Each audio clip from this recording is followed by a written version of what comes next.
दोस्तों नमस्कार। केंद्रीय मंत्री कौशल किशोर के घर में एक युवक की गोली मारकर हत्या कर दी गई है। आज की ये ब्रेकिंग खबर है और ये हुआ है मोदी सरकार के राज्य मंत्री कौशल किशोर के लखनऊ स्थित घर में। और घर में मंत्री के बेटे के लाइसेंसी पिस्टल से उसी के मित्र की गोली मारकर हत्या कर दी गई है। जी हाँ, ये हम आपको बता रहे हैं कि केंद्रीय मंत्री कौशल किशोर के घर में, जहां पर मंत्री का बेटा विकास कौशल रहा करता है, उसी मकान में, उसी बिल्डिंग में उसी के दोस्त विनय श्रीवास्तव की गोली मारकर हत्या कर दी गई है। मृतक की पहचान विनय श्रीवास्तव के रूप में की गई है। सूचना मिलते ही लखनऊ के पुलिस के आला अधिकारी वहां मौके पर पहुंचे हैं। छानबीन की जा रही है। वहां से 3 लोगों को हिरासत में भी लिया गया है। लेकिन आज प्रदेश के हालात क्या है योगी राज में कि ना आप घर में सुरक्षित हैं, ना ऑफिस में सुरक्षित हैं, न वकील अपने चेंबर में सुरक्षित है, न महिलाएं सुरक्षित हैं। और ये हो रहा है योगी राज में। यहां तक कि आप मंत्री के आवास में भी सुरक्षित नहीं हैं, वहां भी आपको गोली मार दी जाएगी। जी, हम अपने दर्शकों को ये बता दें कि ये केंद्रीय मंत्री भी वही जो है कौशल किशोर हैं जिनका विवादों से नाता है।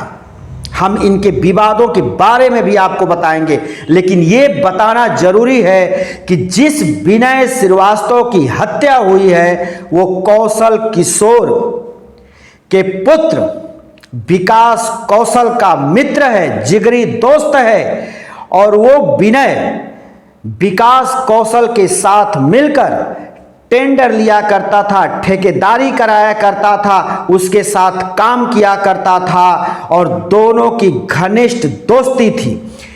विनय श्रीवास्तव विकास कौशल के आवास पर अक्सर आया जाया करता था और वहां रात में भी वो ठहरता था। लेकिन जो आज की रात थी वो उसकी आखिरी रात हुई और वो भी उसी के दोस्त विकास कौशल के घर में। और विकास कौशल के घर में विकास कौशल की ही सरकारी पिस्टल से उसकी हत्या कर दी गई। उसके सिर में 2 गोलियां मारी गईं और वो निढाल हो गया। ये हुआ है केंद्र के राज्य मंत्री कौशल किशोर के घर में उन्हीं के बेटे के दोस्त की हत्या।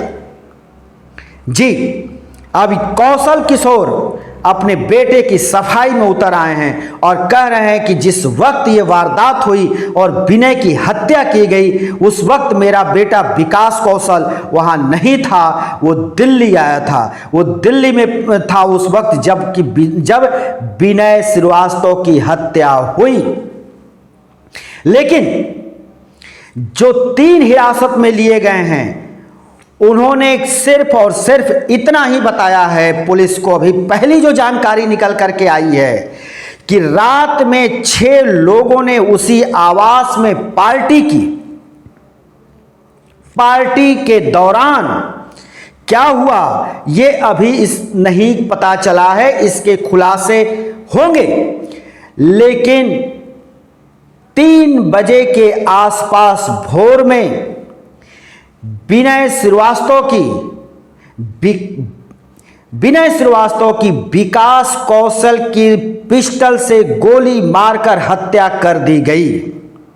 अब यह सवाल उठता है कि केंद्रीय मंत्री कौशल किशोर के बेटे की लाइसेंसी पिस्टल उसके दोस्तों के पास कैसे आ गई और उसके दोस्तों ने अपने ही दोस्त और कौशल किशोर के बेटे के जिगरी दोस्त विनय श्रीवास्तव की गोली मारकर हत्या क्यों कर दी?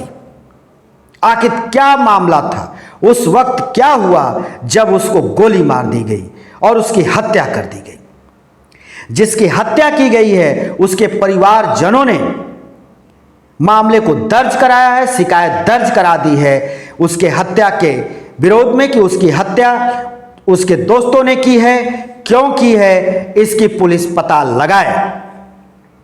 अब हम आपको बताएं कि ये वही कौशल किशोर है जिसके बेटे पर आरोप थी, ये आरोप लगाया गया था कि वो खुद के ऊपर गोली चलवाया था और कौशल किशोर पर आरोप लगा था कि इसने अपने बहू का अपहरण कोर्ट से करा लिया है। वो भी इसके बहू के पिता ने आरोप लगाया था कि हमारी बेटी का अपहरण केंद्रीय मंत्री ने कोर्ट से करा लिया है। फिर बाद में भी ये आरोप लगा था कि इसका बेटा अपने साले से मिलकर लखनऊ में अपने ऊपर गोली चलवाई थी। तो इस केंद्रीय मंत्री और इसके बेटे दोनों की करतूत ये है, इनका रिकॉर्ड ये है कि ये इस तरह के विवादों में रहे हैं। लेकिन अब जो नया विवाद है वो ये है कि कौशल किशोर के घर में उसी के बेटे के जिगरी दोस्त की, उसी के बेटे के सरकारी पिस्टल से गोली मारकर हत्या की गई है। अब जरा सोचिए कि केंद्रीय मंत्री के घर में हत्या हो जाए और यही सरकार लॉ एंड ऑर्डर की दुहाई देती रहे कि उत्तर प्रदेश में लॉ एंड ऑर्डर बहुत मजबूत है, बहुत अच्छा है, यहाँ बदमाश और माफिया की नहीं चलती है। जो इस तरह की जुर्रत करता है उसको मिट्टी में मिला दिया जाता है। लेकिन इसी राज्य में ये भी हो रहा है, घर के अंदर घुसकर हत्याएं हो रही हैं, कोर्ट में वकील को गोली मार दी जा रही है चेंबर में, और मंत्री के घर में युवक की हत्या कर दी जा रही है। बेटियां और महिलाएं भी सुरक्षित नहीं हैं, उनके ऊपर भी किस तरह से अत्याचार हो रहा है, ये प्रतिदिन की खबरों की सुर्खियां बनती हैं। दोस्तों, हम फिर किसी वीडियो के साथ आपके सामने हाजिर होंगे। तब तक के लिए शिवमूर्ति दुबे को दीजिए इजाजत।